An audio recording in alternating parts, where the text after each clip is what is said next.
엄마 이야기만 했지만 사실 우리 집엔 도시락을 2개 싸던 시절이 있었다. 하나는 내 거, 하나는 아빠 거. 아빠는 늘 검정색 가죽 도시락 가방을 들고 출근하셨다. 뚜껑은 낡았고 그는 헤어졌고 가끔은 밥 냄새가 새어나오기도 했다. 하지만 아빠는 그 가방을 바꾸지 않았다. 이게 제일 편해. 그 한마디로 끝이었다. 엄마는 말없이 2개의 도시락을 나란히 싸셨다. 그 시절엔 몰랐다. 그 도시락 2개가 우리 집 하루를 지탱하고 있었던 걸. 언젠가 아빠의 도시락 가방이 현관 구석에 걸린 채로 오래 남아 있었다. 출근하지 않아도 되는 날이 온 거였다. 그 가방은 더 이상 열리지 않았지만 그 안에 담긴 시간만은 아직도 내 기억 속에 그대로 있다. 내가 도시락을 처음 싸준 사람은 사랑하는 여자가 아니었다. 딸이었다. 유치원 소풍날. 아내가 바쁜 아침이라 내가 대신 싸기로 했다. 밥은 하얗게, 계란말이는 옆으로 돌돌, 소세지는 문어 모양으로. 완벽하진 않았지만 정성은 담았다. 작은 손으로 도시락을 받아든 딸아이는 말 없이 고개를 끄덕였다. 그리고 그날 오후 선생님이 보내준 사진 속 딸은 웃고 있었다. 뚜껑 열린 도시락 옆에서 양손을 모으고 있었다. 그 장면을 보며 나는 잠시 멍해졌다. 이제 내가 도시락을 싸는 사람이구나. 누군가의 하루를 위해 한 끼를 준비하는 사람이 됐구나. 그날 이후 나는 가끔 묻는다. 내가 싸준 도시락 괜찮았어? 딸은 가끔 고개를 끄덕이고 가끔은 웃으며 말한다. 조금 잤어. 근데 맛있었어. 말은 없지만 매 끼니마다 숟가락 위에 담긴 엄마의 마음을 읽는다. 오화 그릇을 비우지 못한 날. 내 기분 때문에 밥상을 밀어낸 날. 가장 미안했던 건 말없이 치워준 엄마였다. 6화 아빠의 도시락 가방. 낡은 도시락 가방 하나에 아빠의 하루와 가족의 시간이 담겨 있었다. 7화 딸에게 처음 싸준 도시락. 내 도시락을 먹던 아이가 자라 내가 도시락을 싸주는 아빠가 되었다. 요즘은 엄마와 밥을 함께 먹는 일이 많아졌다. 예전에는 아침도, 점심도, 저녁도 대충 때우기 바빴는데 이상하게도 엄마 밥상 앞에 앉으면 시간이 천천히 흐르는 기분이 든다. 숟가락을 들면 엄마는 조용히 반찬을 내 쪽으로 밀어준다. 이거 내가 어릴 때 좋아했지? 그 말이 왜 이렇게 늦게 들렸을까? 그 말이 왜 이렇게 오래 남는 걸까? 나는 아무 말 없이 숟가락을 들어 반찬을 하나 집었다.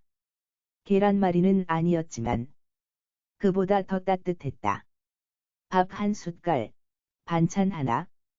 그걸 받아 먹는 사이에 나는 무언가를 자꾸 읽게 된다.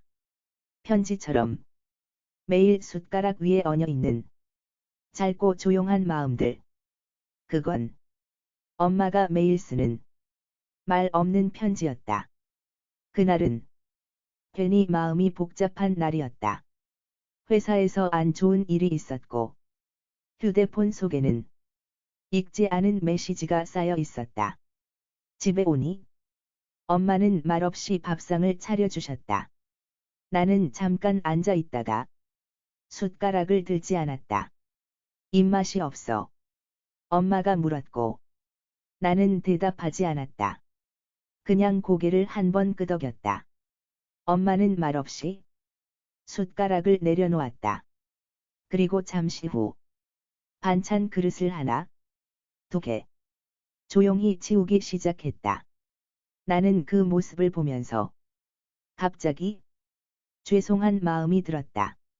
엄마는 아무 잘못도 없는데 내 기분에 그 따뜻한 밥상을 그냥 밀어버린 거니까. 그날 나는 그릇을 비우지 못했다. 그게 가슴에 오래 남았다. 밥을 남긴 게 아니라 마음을 남긴 거였다.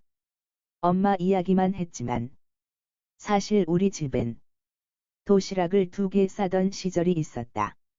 하나는 내 거, 하나는 아빠 거. 아빠는 늘 검정색 가죽 도시락 가방을 들고 출근하셨다. 뚜껑은 낡았고 그는 헤어졌고 가끔은 밥 냄새가 새어나오기도 했다. 하지만 아빠는 그 가방을 바꾸지 않았다. 이게 제일 편해. 그 한마디로 끝이었다.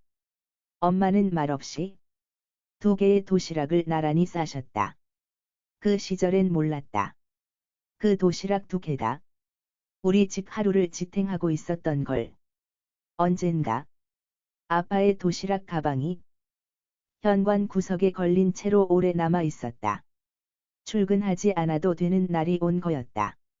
그 가방은 더 이상 열리지 않았지만 그 안에 담긴 시간만은 아직도 내 기억 속에 그대로 있다. 내가 도시락을 처음 싸준 사람은 사랑하는 여자가 아니었다. 딸이었다. 유치원 소풍날. 아내가 바쁜 아침이라 내가 대신 싸기로 했다. 밥은 하얗게, 계란말이는 옆으로 돌돌, 소세지는 문어 모양으로. 완벽하진 않았지만 정성은 담았다. 작은 손으로 도시락을 받아든 딸아이는 말 없이 고개를 끄덕였다. 그리고 그날 오후 선생님이 보내준 사진 속 딸은 웃고 있었다. 뚜껑 열린 도시락 옆에서 양손을 모으고 있었다. 그 장면을 보며 나는 잠시 멍해졌다. 이제 내가 도시락을 싸는 사람이구나. 누군가의 하루를 위해 한 끼를 준비하는 사람이 됐구나. 그날 이후 나는 가끔 묻는다. 내가 싸준 도시락 괜찮았어? 딸은 가끔 고개를 끄덕이고 가끔은 웃으며 말한다. 조금 잤어. 근데 맛있었어. 그 말이면 충분하다. 출근길에 비가 왔다. 우산을 챙기지 못한 나는 비를 맞으며 지하철역으로 뛰었다. 지하철 문이 닫히고 나서야 비에 젖은 셔츠 자락이 서서히 식어갔다. 문득 중학교 시절 생각이 났다. 장마철 비 오는 날이면 엄마는 도시락 뚜껑 위에 작은 비닐봉지를 더 씌워줬다. 젖으면 안 되니까. 그 한마디와 함께 가방 속엔 따뜻한 냄새가 있었다. 오늘 아침엔 아무도 내 셔츠가 젖는 걸 걱정해주지 않았다. 도시락도 없고 비닐도 없고 누군가의 손도 없는 하루. 지하철 유리창 너머로 물이 흐르고 있었다. 그리고 그 물결 속에서 나는 도시락 뚜껑 위에 씌워졌던 엄마의 마음을 떠올렸다. 이사를 준비하다. 창고 깊숙이 들어갔다.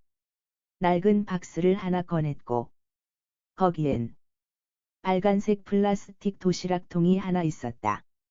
모서리는 달아 있었고 뚜껑 고정용 고무밴드는 늘어나서 헐거워져 있었다. 이거 내 도시락 아니야?